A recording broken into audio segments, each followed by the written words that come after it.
তালা খুলে ঘরে ঢুকে কোনো মতে স্কুলের জুতোটা খুলে স্কুলের জামা কাপড় পরে খাটের ওপর প্রায় আছড়ে পড়ল দিয়া। কান্নায় ভেঙে পড়ল। স্কুলে পরীক্ষার সময় অন্তত সকলের মা কিংবা বাবা যায়, অথচ তার মা বাবা দুজনে কেউই যায় না। আজ প্রথম নয়, কোনো দিনই যায় না। বাবার অফিস আর মা কেন জানি না কোনো দিনই যায় না। তার পড়াশুনো, হোমওয়ার্ক কিছুই দেখতে হয় না। চিরকালই পড়াশুনোয় দিয়ে মনোযোগী আর ভালো। তা বলে পরীক্ষার সময় একটু স্কুলেও যেতে নেই? এই তো আজ সেনি, রুম্পা, রিমা, অনুষ্কা সকলের মা বাবা এসেছে। স্কুল থেকে বেরিয়েই সব বকবক করতে করতে কি পেরেছে কি পারেনি বলতে বলতে বাড়ির রাস্তা ধরল। আর সে একা বোকার মতো হাঁটতে হাঁটতে এলো। আজ মা থাকবে না বলেই দিয়েছিল, মন্দিরে পুজো দিতে যাবে। আশ্চর্য, যেন কোনো মাথা ব্যথাই নেই। আর সব বন্ধুদের বাবা মা দিনরাত এক করে ফেলছে পরীক্ষা বলে, আর তার মা বারবার চোখ দুটো জলে ভরে যায় অভিমানে। ছোট থেকেই দেখে আসছে মা যেন বড় নির্বিকার তাকে নিয়ে। শুধু খেয়াল রাখে খাচ্ছে কিনা, পড়ছে কিনা, ব্যাস।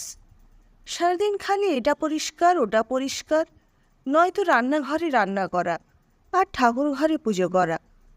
সে স্কুলের গল্প করলেও ঠিক করে শোনেন না মা। সে কি এমন বড় হয়ে গেছে, সবে তো ক্লাস 9। দূর, কিচ্ছু ভালো লাগছে না। চোখের জলে বালিশ ভিজতে ভিজতে কখন যেন ঘুমিয়ে পড়ে দিয়া। অনেকক্ষণ ধরে ডেকে ডেকে কোনো সাড়া না পেয়ে বাড়ির বারান্দার দিকে তালাটা খুলে তপতী দেবী ঘরে ঢোকেন। এই দিকে চাবিটা এই জন্যই সঙ্গে রাখেন। ঢুকে দেখেন দিয়া অঘুরে ঘুমোচ্ছে। থাক, একটু রেস্ট নিক। যা পড়াশুনোর চাপ, বরং একটু কিছু পছন্দের জলখাবার বানিয়ে রাখি। ঘুম থেকে উঠে মনের মতো খাবার পেলে খুশি হবে মেয়েটা। এই ভেবে রান্নাঘরের দিকে পা বাড়ান। কে জানে কীরকম পরীক্ষা দিল, ভালোই হবে নিশ্চয়ই, মনে মনে ভাবেন তপতী দেবী। ঘণ্টাখানেক পর ঘুম থেকে উঠে দিয়া দেখে মা এসে গেছে। সে ঘুমিয়ে পড়লে ভগবান এসেও তাকে ডেকে তুলতে পারে না, তাই সবসময় বাড়ির বারান্দার দিকে একটা ডুপ্লিকেট চাবি সবাই সঙ্গে রাখে। তাড়াতাড়ি স্কুলের ড্রেস ছেড়ে ফ্রেশ হয়ে দেখল মা তার পছন্দের চিড়ের পোলাও আর গাজরের হালুয়া বানিয়ে রেখেছে। খুব খুশি হলো দিয়া। মা ঠিক জানে সে কি খেতে ভালোবাসে, তার কখন কি চাই। তবু মা কেন এত সাধারণ, এত ঘরোয়া, কারোর সাথে মিশতে পারে না? কেন তার পড়াশুনো নিয়ে আগ্রহ দেখায় না? কে জানে। এসব মনে পড়লেই মন খারাপ হয়ে যায় দিয়ার। দেখতে দেখতে দিয়া বড় হয়ে যায়। তার মা সাধারণ আটপৌরেই থেকে যায়। মেয়ের সাথে কোনোদিন কোনো বন্ধুত্ব গড়ে ওঠে না, উল্টে দূরত্ব বাড়ে প্রতিনিয়ত। দিয়ার অভিমানের তলায় চাপা পড়ে যায় মায়ের অপ্রকাশিত স্নেহ, মায়া, মমতা। আজ দিয়াকে দেখতে এসেছে, পাড়ার একজন সম্বন্ধটা এনেছে। দিয়ার আরও পড়ার ইচ্ছে, কিন্তু দিয়ার বাবা চান ভালো পাত্র পেলে কাল বিলম্ব না করে বিয়ে দিয়ে দায়মুক্ত হতে। দিয়া নিশ্চিত মাও নিশ্চয়ই তাই চায়, নয়তো সকাল থেকে তাদের জন্য লুচি, তরকারি, মিষ্টি ইত্যাদি বানাতে এত ব্যস্ত হতো না মা। আর ঘরদোর সাজানো, পর্দা চেঞ্জ করা, উফ, যেন আজই বিয়ে। এদিকে ছেলের পড়াশুনো কি, কি চাকরি করে, আর মানুষটাই বা কেমন, কিছুই জানা নেই। রান্না বান্না একটু আধটু জানো তো, যদিও কাজের লোক আছে, কিছুই করতে হবে না, তবু ওই আর কি, হাজার হোক বাড়ির বউ তো।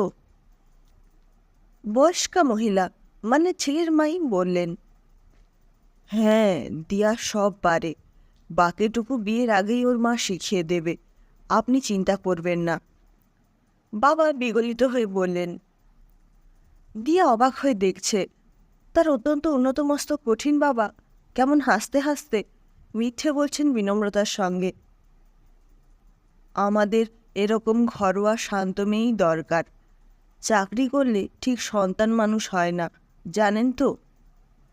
ঠিকই বলেছেন, আমিও তাই মানি। এই জন্যই তো আমার মিসেসকেও কোনো দিন চাকরি করতে দিইনি। বিয়ের পর ঘরে থাকবে, রান্নাবান্না করবে, বাচ্চা মানুষ করবে, তাদের লেখাপড়া শেখাবে, আর কি চাই বলুন? দেখছেন না দিয়া মা আমার কীরকম সহবত শিখেছে। তা ঠিক, এখনকার দিনে নয়তো যা সব উড়নচণ্ডী মেয়ে, ভয়ই লাগে। কতজনের সঙ্গে সব সম্পর্ক থাকে জানতে পারা সম্ভব নয়। ঠিক, একদম ঠিক বলেছেন। এই জন্যই তো পড়া শেষ হতে না হতে বিয়ের চেষ্টা করছি। যত বেশি ডিগ্রি বাড়বে পাত্র পাওয়া মুশকিল আজকালকার দিনে, জানেন। আর আমি মনে করি মেয়ের ডিগ্রি ছেলেদের থেকে একটু কম হওয়াই ভালো। দিয়া বেশি তো তার বাবার মানসিকতায়। এসব সে কি শুনছে? এখনও কোন কল্পযুগে বিচরণ করছে তার বাবা?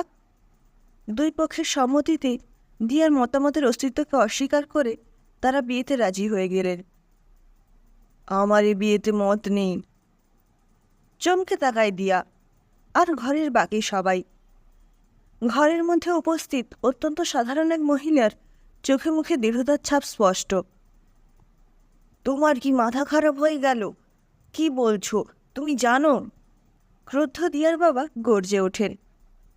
জানি, না বোঝার তো কিছু নেই।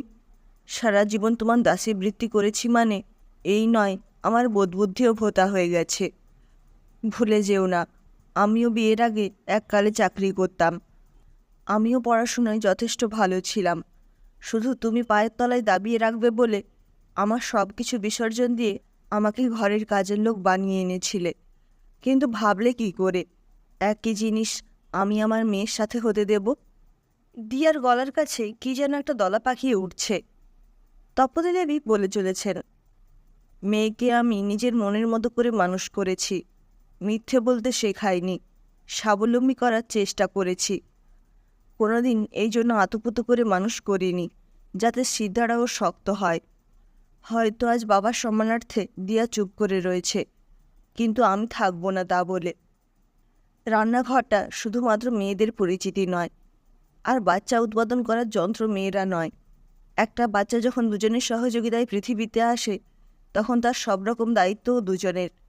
যেমন চাকরি করাটা শুধুমাত্র পুরুষদের দায়িত্ব নয়, মেয়েরাও যথেষ্ট সুযোগ্যা, তারাও একজন পুরুষের দায়িত্ব নিতে পারে। ছেলে চাকরি করলে তবেই মেয়ের বিয়ে সম্ভব, উল্টোটা হলে নয়। কেন? শুধুমাত্র এই কারণে কত ভালোবাসা অঙ্কুরেই বিনষ্ট হয়ে যায়। একটা মেয়ে চাকরি করবে কি করবে না সেটা সম্পূর্ণ তার ব্যক্তিগত মতামত, কিন্তু চাকরি করলে সন্তান মানুষ হয় না এরকম ভ্রান্ত ধারণা নিম্নরুচির মানুষের ক্ষেত্রেই সম্ভব। বাইরের কঠিন বাস্তবকে নিজে চিনলে তবেই একজন মা তার সন্তানকেও সেভাবেই শেখাতে পারবে। সন্তান মানুষ করার জন্য বাস্তবের সাথে পরিচিত হওয়া বিশেষ প্রয়োজন, নয়তো সারা জীবন রূপকথার জগতেই সন্তানকে ভাবতে শেখাবে তার মা।